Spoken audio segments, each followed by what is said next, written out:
మేడిగడ్డ ప్రాజెక్టులో అవినీతిపై KCR Revanth Reddy dialogue war తారాస్థాయికి చేరింది. నల్గొండ వేదికగా కేసీఆర్ సీఎం రేవంత్ రెడ్డిపై విరుచుకుపడ్డారు. కాంగ్రెస్ పార్టీ అబద్దాలతో అధికారంలోకి వచ్చిందని నిప్పులు చెరిగారు. కేసీఆర్ కామెంట్లపై సీఎం రేవంత్ రెడ్డి ఫైర్ అయ్యారు. తమ కాళేశ్వరం పర్యటనతో కేసీఆర్ బండారం బట్టబయలైందని విమర్శించారు. హైదరాబాద్ లో సార్ అసెంబ్లీలో తీర్మానం అయిపోయింది కదా, ఇంకా నల్గొండ చెలో నల్గొండ ఎందుకని అసెంబ్లీలో తీర్మానంతో అయిపోదు, చెలో నల్గొండతో కూడా అయిపోదు. దయచేసి ఎప్పటికప్పుడు కృష్ణా నదిలో బ్రిజేష్ ట్రిబ్యునల్లో మన వాటా తేలే వరకు, న్యాయమైన వాటా తేలే వరకు, మన నీళ్ల హక్కులు మనకు దక్కే వరకు ప్రతి సందర్భంలో ఈ 5 జిల్లాల ప్రజలు, కృష్ణా పరివాహక ప్రాంతంలో ఉన్న 5 జిల్లాల ప్రజలు ఎప్పటికప్పుడు మనం పోరాడడానికి సిద్ధంగా ఉండాలి. ఈ సభ పెట్టి ఇక్కడ నుంచి చెప్తేనే ప్రజలకు అర్థమైందనే ఉద్దేశంతో నేను మీ అందరినీ శ్రమ పెట్టి సభ పెట్టిన తప్ప ఇది రాజకీయ సభ కాదు. ఇలా ఏ ఎలక్షన్ లేదు, పార్లమెంట్ ఎలక్షన్ కూడా ఇంకా 2 నెలలకు 3 నెలలకు ఉన్నది. ఇప్పటికిప్పుడేం లేదు. ఏం భయపడకుండా ఏం కాదు, మళ్ళా మనమే వస్తాం, అన్ని చేసుకుందాం, ఏం కానీయం తెలంగాణను. ఈ మధ్యలో కూడా వీళ్ళు దుర్మార్గం చేస్తే కొట్లాడదాం, పోరాడదాం, మన హక్కుల కోసం నిలబడదాం. నన్ను కూడా బెదిరించారు. కేసీఆర్ ని గవర్నమెంట్ తీసేస్తాం, రాష్ట్రపతి పరిపాలన పెడతామన్నారు. పెట్టు దమ్ముంటే చూద్దామని చెప్పిన నేను, కానీ అప్ప చెప్పలే. ఆ మీద కూడా మస్తు ఒత్తిడి తెచ్చారు. ఎప్పటికప్పుడు లెటర్లు రాసుకుంటూ బోధన చేసుకుంటూ పార్లమెంట్ లో మన ఎంపీలు మేము కొట్లాడి ఆపినాం, కానీ అప్ప చెప్పలే. ఇలా వీళ్ళు అప్ప చెప్పిండ్రు. మొన్న మన ఎంపీలు పోయినరు, రామా నాగేశ్వరరావు గారు, రంజిత్ రెడ్డి గారు, కేశవరావు గారు అందరు పోయినరు. చివరి మాట చెప్తున్నా నేను, పోయా మంత్రిని కలిసి ఏమైనా గట్టెట్లు ఇచ్చినావు, నువ్వు ఎట్లా తీసుకుంటావు, నువ్వు కేఆర్ఎంబి నాగార్జున సాగర్ మా చేతులు ఉన్న ప్రాజెక్ట్ నువ్వెట్లా తీసుకున్నావు అడిగితే, మీ గవర్నమెంట్ వచ్చింది ఒప్పుకొని పోయిందండి, మరి మీరు బీఆర్ఎస్ వచ్చి ఇట్లా అంటున్నారు. వాడు మాట్లాడి ఉన్నది ఉన్నట్టు కుండ బద్దలు కొట్టింది. మన ఎంపీల ముఖం మీద చెప్పిండు, మీ తెలంగాణ గవర్నమెంట్ వచ్చి ఒప్పుకొని పోయింది, మరి మీరు బీఆర్ఎస్ వచ్చి వద్దంటుండ్రు, ఇదేం కథ అని మాట్లాడండి. అందుకే నేను చెప్తున్నా, ముఖ్యమంత్రి గాని, ఇరిగేషన్ మంత్రి గాని, రాష్ట్ర మంత్రివర్గం గాని ఇప్పటికైనా పిచ్చి పనులు, పిచ్చి ఆలోచనలు బంద్ చేసి వెంటనే అసెంబ్లీ బడ్జెట్ సమావేశాలు ముగించి మొత్తం అఖిలపక్షం తీసుకొని ఢిల్లీకి పోవాలి, మాట్లాడాలి, బ్రిజేష్ ట్రిబ్యునల్ టైం ఫ్రేమ్ పెట్టమనాలి. ఇలా గవర్నమెంట్ చేయాల్సిన పని మాకు ఎన్నో దశాబ్దాల నుంచి అన్యాయం జరిగింది కాబట్టి బ్రిజేష్ కుమార్ ట్రిబ్యునల్ కు 6 నెలల్లోగా తేల్చండి అని కేంద్రం ఆదేశాలు ఇచ్చినట్టు కేంద్రం మీద ఒత్తిడి తేవాలి. గా పని చేయాలి, కానీ గొంగడి నాది కాదు, చెప్పులు నాది కాదు అన్నట్టు, నాకేం జిమ్మదారు లేదన్నట్టు, అధికారానికి అయితే వచ్చినాం మళ్ళా చూసుకుందాం 5 ఏళ్ళ నాటికి అన్నట్టు వ్యవహారం చేస్తే ఊరుకోరు, గర్జిస్తారు, నిలదీస్తారు, ఎక్కడికక్కడ ప్రజలు నిలబెడతారు. ఇది మునుపటి ఎడ్డి తెలంగాణ కాదు, లేచిన తెలంగాణ, టైగర్ తెలంగాణ ఈ తెలంగాణ. ఇవాళ అంటున్నాడు ఆయన, ముఖ్యమంత్రి గారు అఖిలపక్షాన్ని ఢిల్లీకి తీసుకెళ్లాలి. ముఖ్యమంత్రి గారు అఖిలపక్షాన్ని ఢిల్లీకి తీసుకెళ్తాను, ఒకవేళ శాసనసభలో మీరు వచ్చి మీరు ఆ ప్రతిపాదన పెట్టండి. మా ప్రభుత్వము వినడానికి, ప్రజలకు మేలు జరిగే విధానాలు చేపట్టడానికి స్పష్టంగా ఒక స్పష్టతతో ఉన్నది. మీరు నల్గొండకెళ్లి గక్కడేదో సభ పెట్టి దిక్కుమాలిన మాటలు మాట్లాడే కంటే శాసనసభ జరుగుతుంది. ప్రధాన ప్రతిపక్ష నాయకుడిగా 10 సంవత్సరాలు ముఖ్యమంత్రిగా పనిచేసిన మీరు, 20 ఏళ్ల నుంచి తెలంగాణ కోసం కొట్లాడినని చెప్పుకునే మీరు సభకెందుకు రావడం లేదు? ఇవాళ బెదిరించి బతకాలని చూస్తున్నాడు, బ్లాక్మెయిల్ చేసి బతకాలని చూస్తున్నాడు కేసీఆర్ గారు. మమ్మల్ని వెంటాడుతాడంట ఆయన. అయ్యా రా, మంచిది, మేమేం అల్లాటప్పగా ఏమి ఇక ఆ కుర్చీలో కూర్చోలే. ప్రజల దగ్గరికి వెళ్లి ప్రజలు ఓట్లేసి ప్రజలు ఎన్నుకున్న ప్రభుత్వం అక్కడ ఉంది. నీలాక ఉద్యమ ముసుగులో మంది పిల్లలను చంపి మేము కుర్చీ ఎక్కలేదు.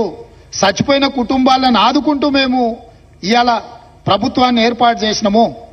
ఏర్పాటు చేసిన ప్రభుత్వంలో మేము ప్రజలకు అవసరమైన నిర్ణయాలు తీసుకుంటున్నాము. నిజంగానే నేను చంద్రశేఖరరావు గారిని సూటిగా అడుగుతున్నా, మీరు ఈ లోపాలలో, కాళేశ్వరంలో జరిగిన అవినీతిలో మీకు భాగస్వామ్యం లేకపోతే మీరు ఎందుకు భయపడుతున్నారు కాళేశ్వరం రావడానికి? మీరెందుకు చర్చకు రావడం లేదు? మేడిగడ్డ కుంగిపోయినప్పటి నుంచి ఈ రోజు వరకు చంద్రశేఖరరావు గారు ఏ రోజు కూడా కుంగిపోయిన మేడిగడ్డ మీద గాని, అన్నారం మీద గాని, సుందిళ్ల మీద గాని మీరు ఒక్క మాట ఎందుకు మాట్లాడతలేరు? శాసనసభలో చర్చ పెడితే మీరు మొహం ఎందుకు చాటేసిండ్రు? అదేవిధంగా కేఆర్ఎంబీ మీద ప్రాజెక్టులను అప్పచెప్తున్నామని చెప్పి మీ కార్యదర్శి గారు మాట్లాడిన విషయాలు ఉత్తమ్ కుమార్ రెడ్డి గారు లేఖ బయట పెడితే దాని మీద మీరు ఎందుకు స్పందిస్తలేరు? మీ కార్యదర్శి గారు మీ అనుమతి తీసుకొని లేఖ రాసినా, మీ అనుమతి లేకుంటేనే లేఖ రాసినా ప్రజలకు వివరించాల్సిన బాధ్యత మీకు లేదా?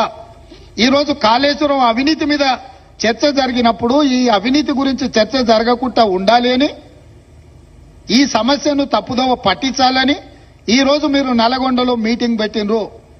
మీరు మీటింగులు పెట్టి రాష్ట్రానికి ఏదైనా ప్రయోజనం చేకూర్చే మాటలు ఏమైనా మాట్లాడినరా? ఆయన అక్కడి నుంచి మాట్లాడుతున్నాడు మళ్ళీ అధికారంలోకి వస్తామని. నువ్వు చేసిన పనికి నిన్న అధికారంలోకా? ముందే ప్రజలకి విషయాలు తెచ్చుంటే ఆ ప్రతిపక్ష హోదా కూడా నీకు రాకపోతుండే. మీరు శాసనసభకు వచ్చి నల్గొండలో ఎవడు లేని దగ్గర ఏదేదో మాట్లాడు కాదు. మీ గౌరవాన్ని మేమేం తగ్గించం.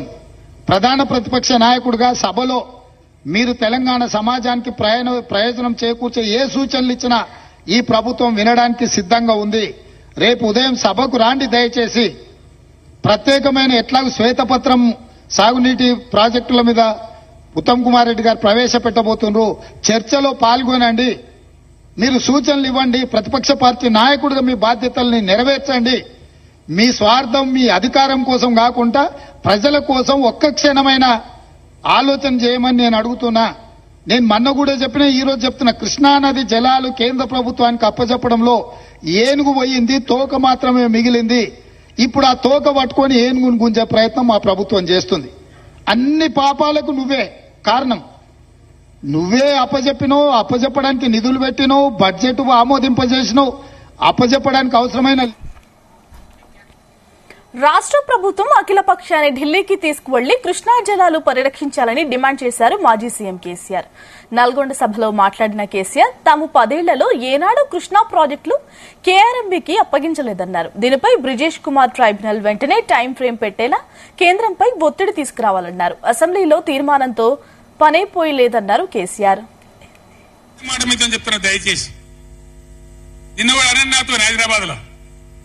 సార్ అసెంబ్లీలో తీర్మానం అయిపోయింది కదా, ఇంకా నల్గొండ చెలో నల్గొండ ఎందుకని? అసెంబ్లీలో తీర్మానంతో అయిపోదు, చెలో నల్గొండతో కూడా అయిపోదు. దయచేసి ఎప్పటికప్పుడు కృష్ణా నదిలో బ్రిజేష్ ట్రిబ్యునల్లో మన వాటా తేలే వరకు, న్యాయమైన వాటా తేలే వరకు, మన నీళ్ల హక్కులు మనకు దక్కే వరకు ప్రతి సందర్భంలో ఈ 5 జిల్లాల ప్రజలు, కృష్ణా పరివాహక ప్రాంతంలో ఉన్న 5 జిల్లాల ప్రజలు ఎప్పటికప్పుడు మనం పోరాడడానికి సిద్ధంగా ఉండాలి.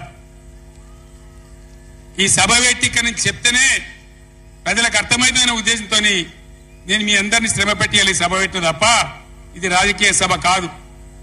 ఇలా ఏ ఎలక్షన్ లేదు. పార్లమెంట్ ఎలక్షన్ కూడా ఇంకా 2 నెలలకు 3 నెలలకు ఉన్నది. ఇప్పటికిప్పుడేం లేదు. ఏం భయపడకుండా ఏం కాదు. మళ్ళా మనమే వస్తాం, అన్ని చేసుకుందాం, ఏం కానీయం తెలంగాణను. ఈ మధ్యలో కూడా వీళ్ళు దుర్మార్గం చేత కొట్లాడదాం, పోరాడదాం, మన హక్కుల కోసం నిలబడదాం. నన్ను కూడా బెదిరించారు. కేసీఆర్ ని గవర్నమెంట్ తీసేస్తాం, రాష్ట్రపతి పరిపాలన పెడతామన్నారు. పెట్టు దమ్ముంటే చూద్దామని చెప్పిన నేను, కానీ అప్ప చెప్పలే.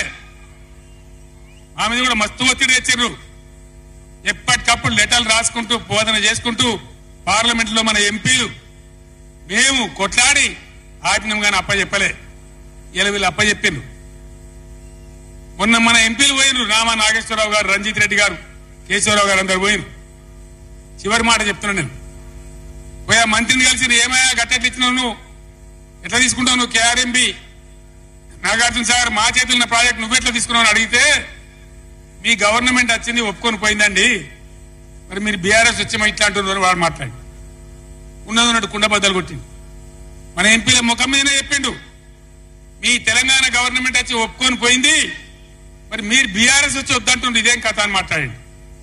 అందుకే నేను చెప్తున్నా, ముఖ్యమంత్రి గాని, ఇరిగేషన్ మంత్రి గాని, రాష్ట్ర మంత్రివర్గం గాని ఇప్పటికైనా పిచ్చి పనులు, పిచ్చి ఆలోచనలు బంద్ చేసి వెంటనే అసెంబ్లీ బడ్జెట్ సమావేశాలు ముగించి మొత్తం అఖిలపక్షం తీసుకొని ఢిల్లీ పోవాలి, మాట్లాడాలి, బ్రిజేష్ ట్రిబ్యునల్ టైం ఫ్రేమ్ పెట్టమనాలి. ఇలా గవర్నమెంట్ చేయాల్సిన పని మాకు ఎన్నో దశాబ్దాల నుంచి అన్యాయం జరిగింది కాబట్టి బ్రిజేష్ కుమార్ ట్రిబ్యునల్ కు 6 నెలల్లోగా తేల్చండి అని కేంద్రం ఆదేశాలు ఇచ్చినట్టు కేంద్రం మీద ఒత్తిడి తేవాలి. అసెంబ్లీలో తెలివి తక్కువ తీర్మానం చేశారన్న కేసీఆర్ వ్యాఖ్యలకు కౌంటర్ ఇచ్చారు సీఎం రేవంత్ రెడ్డి. చర్చలో పాల్గొన్న హరీష్ రావుకు బీఆర్ఎస్ లో విలువే లేకుండా పోయిందన్నారు. లోపాలుంటే కేసీఆర్ అసెంబ్లీకి వచ్చి సరిచేయాల్సిందన్నారు. కేసీఆర్ అసెంబ్లీకి వచ్చి వెంటాడాలని డిమాండ్ చేశారు రేవంత్. కేసీఆర్ లాగా మంది పిల్లలను చంపి తాము అధికారంలోకి రాలేదన్న రేవంత్ కుంగిన మేడిగడ్డ పిల్లర్లపై కేసీఆర్ అసెంబ్లీలో స్పందించాలన్నారు. శాసనసభలో మీరందరూ చూశారు కదా మీడియా మిత్రులు, ఉత్తమ్ కుమార్ రెడ్డి గారు ఈ ప్రాతిపదికన తీర్మానాలు పెట్టినరు. దీనికి టీఆర్ఎస్ పార్టీ వైఖరి ఏందో స్పష్టంగా చెప్పండి అని అంటే హరీష్ రావు గారు మాజీ సాగునీటి పారుదల శాఖ మంత్రిగా, కేసీఆర్ కుటుంబ సభ్యుడిగా స్పష్టంగా ఈ తీర్మానానికి సంపూర్ణమైన మద్దతు పలుకుతున్నా అని చెప్పిండు. అప్పుడే నేను లేచి ఏం చెప్పినా, వీళ్ళు మాట్లాడేదానికి ఏం విలువలేదా చంద్రశేఖరరావు, ఇవి విలువలేని మాటలను కొట్టిపడేస్తాడు, ఆయననే యజమాని, ఆయన ఓనర్, ఆయన వచ్చి చెప్తే తప్ప దీంట్లో విషయం లేదని నేను చెప్పిన. ఇవాళ సరిగ్గా నల్గొండలో అదే మాట్లాడండి. ఏం తీర్మానమా, దిక్కుమాలిన తీర్మానం, దాంట్లో ఏమైనా విషయం ఉందా? అదో పనికిమాలిన తీర్మానం, ఆ తీర్మానానికి వీళ్ళందరూ మద్దతు అని. మరి ఒకవేళ తీర్మానంలో లోపాలు ఉంటే మీరు వచ్చి సవరించేది ఉండే, లేదు మీ ప్రతినిధిగా మాట్లాడిన హరీష్ రావు గారు ఇది తప్పు, ఈ తీర్మానంలో లోపాలు ఉన్నాయి, దీన్ని సవరిస్తున్నామని తీర్మానం సవరించి ప్రతిపాదించేది ఉండే.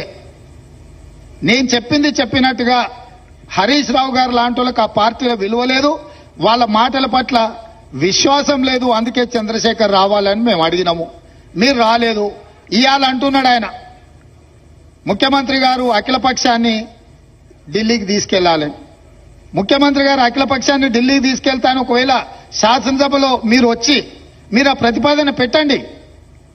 మా ప్రభుత్వము వినడానికి, ప్రజలకు మేలు జరిగే విధానాలు చేపట్టడానికి స్పష్టంగా ఒక స్పష్టతతో ఉన్నది. మీరు నల్గొండకెళ్లి గక్కడేదో సభ పెట్టి దిక్కుమాలిన మాటలు మాట్లాడే కంటే శాసనసభ జరుగుతుంది. ప్రధాన ప్రతిపక్ష నాయకుడిగా 10 సంవత్సరాలు ముఖ్యమంత్రిగా పనిచేసిన మీరు, 20 ఏళ్ల నుంచి తెలంగాణ కోసం కొట్లాడినని చెప్పుకునే మీరు సభకెందుకు రావడం లేదు?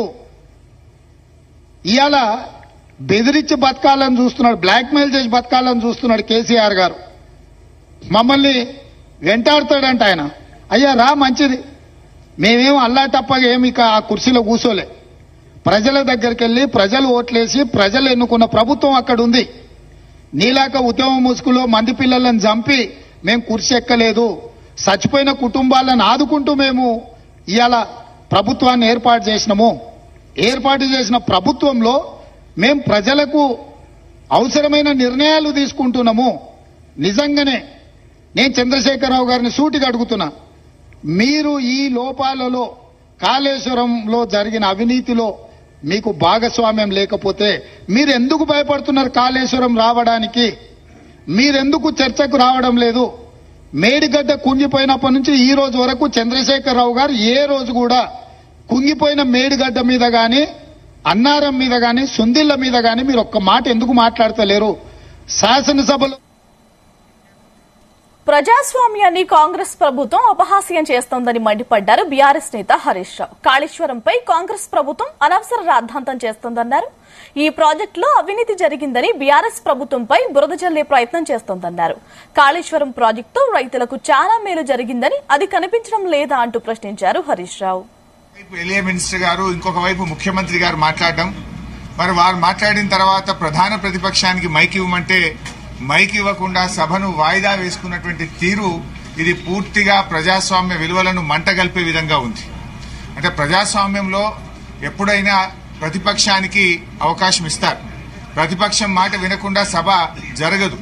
కానీ ఇక్కడ కేవలం అధికార పక్షం వాళ్ళు మాత్రమే మాట్లాడి ప్రతిపక్షానికి అవకాశం ఇవ్వకుండా ఎజెండాలో లేని అంశాల మీద వాళ్ళకి ఇష్టం వచ్చినటువంటి విధంగా మాట్లాడి అట్లీస్ట్ అవకాశం కూడా ఇవ్వకుండా వాయిదా వేసేటువంటి పద్ధతి, ఇది పూర్తిగా ప్రజాస్వామ్య విలువలను, శాసనసభ సాంప్రదాయాలను మంటగల్పడం తప్ప ఇంకొకటి కాదు.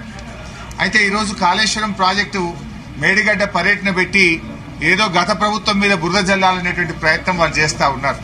యాక్చువల్గా కాళేశ్వరం అంటే ఏంటి? కాళేశ్వరం సమగ్ర స్వరూపంలో కాళేశ్వరం అంటే 3 బ్యారేజీలు, 15 రిజర్వాయర్లు, 19 సబ్స్టేషన్లు, 21 పంప్ హౌజులు, 203 కిలోమీటర్ల టనెళ్లు, 1531 కిలోమీటర్ల గ్రావిటీ కెనాలు, 98 కిలోమీటర్ల ప్రెషర్ మెయిన్, 141 టీఎంసీల సామర్థ్యం కలిగిన రిజర్వాయర్లు, 530 మీటర్ల ఎత్తుకు నీళ్లు లిఫ్ట్ చేసే వ్యవస్థ, 240 టీఎంసీల నీటి వినియోగం. ఇది కాళేశ్వరం యొక్క సమాహారం. ఇంత పెద్ద ప్రాజెక్టులో ఇలా ఎన్ని ఉన్నాయి? అందులో 3 బ్యారేజీలు, 15 రిజర్వాయర్లు, 19 సబ్స్టేషన్లు, 21 పంప్ హౌజులు, 203 కిలోమీటర్ల టనెలు. ఇదేది చూపకుండా ఒక బ్యారేజీలో కొన్ని పిల్లలు కుంగి కాళేశ్వరం ప్రాజెక్టులో జరిగిన అవినీతిపై సిబిఐ ఎంక్వైరీ చేపట్టాలని బీజేపీ ఎమ్మెల్యేలు పాయల్ శంకర్, పాల్వాయి హరీష్ డిమాండ్ చేశారు. ప్రాజెక్టులో జరిగిన అవినీతిపై కేంద్ర జలశక్తి శాఖకు లెక్కలు అడిగితే కాంగ్రెస్ ఇవ్వలేదని మండిపడ్డారు. గతంలో సిబిఐ విచారణ చేపట్టాలని డిమాండ్ చేసిన రేవంత్ రెడ్డి ఇప్పుడు ఎందుకు చేయడం లేదంటూ ప్రశ్నించారు. గత ప్రభుత్వం చేసిన తప్పులను కాంగ్రెస్ చేస్తుందన్నారు. నియోజకవర్గాల్లో కాంగ్రెస్ నేతల అరాచకాలు పెరిగిపోయాయన్నారు. ప్రభుత్వం ప్రజల ఆకాంక్షలకు అనుగుణంగా పనిచేయాలని పాల్వాయి హరీష్ అన్నారు. ఈ మంత్రులు గాని కేబినెట్ గాని కాళేశ్వరం పై చేసేదేమీ లేదు. నిజంగా కాళేశ్వరం మీద జరిగినటువంటి అవినీతి బయటకు రావాలంటే కేంద్ర జలశక్తి పంపినటువంటి నేషనల్ డ్యామ్ సేఫ్టీ అథారిటీ అడిగిన ప్రశ్నలకన్నీ కూడా మీరు జవాబు ఇచ్చి సిబిఐ ఎంక్వైరీ ఈ ప్రభుత్వం కోరుకుంటే మీకు ఎటువంటి శ్రమ లేకుండా, ఎక్కడా ఇబ్బంది లేకుండా కాళేశ్వరంలో జరిగినటువంటి లోపాలను గాని జరిగినటువంటి అవినీతి గాని పూర్తిగా బయటపడే అవకాశం ఉన్నది. అవినీతి పాల్పడ్డటువంటి గత ప్రభుత్వంలో ఉన్న పెద్దలకు శిక్షలు ఖరారయ్యే అవకాశం ఉన్నది. కాంగ్రెస్ శాసనసభ పక్షాన్ని చూస్తా ఉంటే పిక్నిక్ పోతున్నట్టే కనిపిస్తుంది.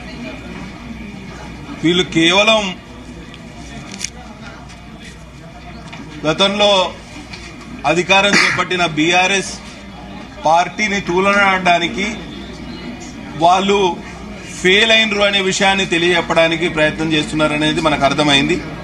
కాళేశ్వరం ఒక ఫెయిల్యూర్ ప్రాజెక్ట్ అని చూపించడానికి ప్రయత్నం చేస్తున్నారు. అది ఫెయిల్యూర్ ప్రాజెక్ట్ అని అందరికీ అర్థమైంది. వీళ్ళు ఇప్పుడు కొత్తగా చేసేది ఏమున్నది? దీని మీద విచారణ జరగాలి. భారతీయ జనతా పార్టీ శాసనసభ పక్షం ఒక్కటే కోరుతుంది, మీరు పిక్నిక్ పోయినా టూర్కు పోయినా మాకు అభ్యంతరం లేదు. కానీ ఇవాళ మీ పిక్నిక్ తర్వాత టూర్ తర్వాత కనీసం సిబిఐ ఎంక్వైరీకి మీరు కన్సెంట్ ఇస్తే, ఎందుకంటే స్టేట్ గవర్నమెంట్ కన్సెంట్ లేనిది ఇవాళ సిబిఐ తనంత తనగా వచ్చి ఎంక్వైరీ చేసే పరిస్థితి లేదు ఏ రాష్ట్రంలో కూడా. కాబట్టి స్టేట్ గవర్నమెంట్ సిబిఐకి కన్సెంట్ ఇచ్చి ఈ మొత్తం కాళేశ్వరం. ఇవి బులెటిన్ అప్డేట్స్. నమస్తే.